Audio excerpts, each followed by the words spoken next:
جگنو ایک تھا جگنو جو اپنے ماں باپ کے ساتھ شہر کے بیچوں بیچ بنے ایک بڑے سے پارک میں رہتا تھا۔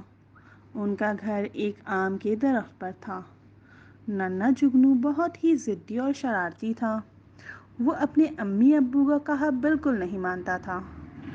جس کام سے اسے منع کیا جاتا وہ جان بوجھ کر وہی کام کرتا۔ وہ ہر روز رات کو اپنے گھر سے نکل کر پورے پارک کی سیر کرتے تھے۔ ننھے جگنو کو سیر کے دوران بہت مزہ آتا۔ وہ پودوں کے گرد گھومتا اور کبھی گھاس پر اڑتا۔ ایک رات وہ حسب معمول پارک میں ادھر ادھر گھوم رہے تھے۔ اچانک ننھا جگنو ہوا میں بلند ہوا اور شمال کی جانب اشارہ کرتے ہوئے اپنے والدین سے بولا، مجھے وہاں جانا ہے۔ شمالی طرف انسانوں کی ایک نئی کالونی بنی تھی۔ ننھے جگنو نے اسی کالونی میں جانے کی ضد کی۔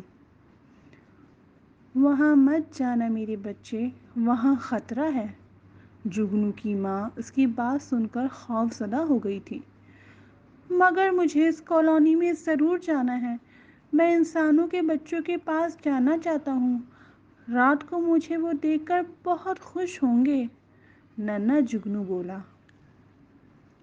بیٹا ایسے فضول ضد نہیں کرتے، تمہاری امی ٹھیک کہتی ہیں، وہاں خطرہ ہے، انسانوں کے بچے تمہیں پکڑ لیں گے، تم پھر واپس نہیں آ سکو گے۔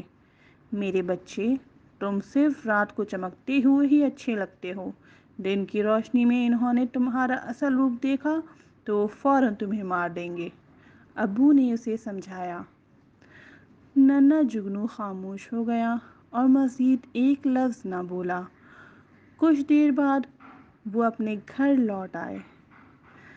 گھر آ کر امی ابو تو سو گئے مگر جگنو آنکھیں بند کیے جاگتا رہا۔ جیسے ہی اسے اپنے والدین کے گہری نیند میں جانے کا پتہ چلا، وہ چپکے سے اپنے بستر سے نکلا اور گھر سے باہر آ کر کالونی کی طرف تیز تیز اڑنے لگا۔ وہ بہت خوش تھا۔ جلد ہی وہ کالونی کے پہلے گھر تک پہنچ گیا۔ اس گھر سے بچوں کے زور زور سے بولنے کی آوازیں آ رہی تھیں۔ ننھا جگنو تھوڑا سا اونچا ہوا اور ٹیرس سے گزر کر ایک کمرے میں پہنچ گیا۔ کمرہ تاریک تھا۔ جگنو آنکھیں پھاڑ پھاڑ کر ادھر ادھر دیکھنے لگا۔ اسے کچھ نظر نہیں آ رہا تھا۔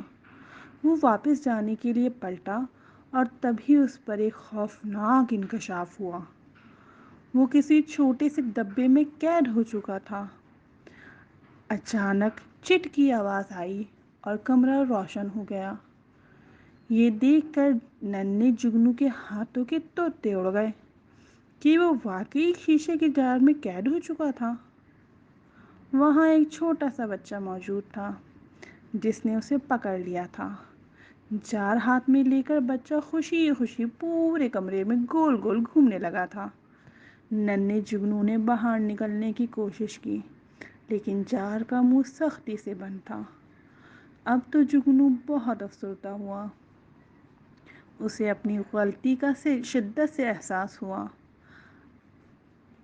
اپنے والدین کا کہنا مانتا تو وہ کبھی اس مصیبت میں گرفتار نہ ہوتا، مگر اب پچھتانے کا کوئی فائدہ نہ تھا۔ اسے اسی پل اپنی امی کی بات یاد آئی کہ مصیبت میں اللہ تعالیٰ سے دعا کرنی چاہیے، وہ مصیبت زدہ لوگوں کی ضرور مدد کرتا ہے۔ جگنو فوراً خشوع اور خضوع سے دعا مانگنے لگا، میرے پیارے اللہ جی، میری مدد کر، مجھے قید سے رہائی دلا، مجھے واپس اپنے ماں باپ کے پاس جانا ہے۔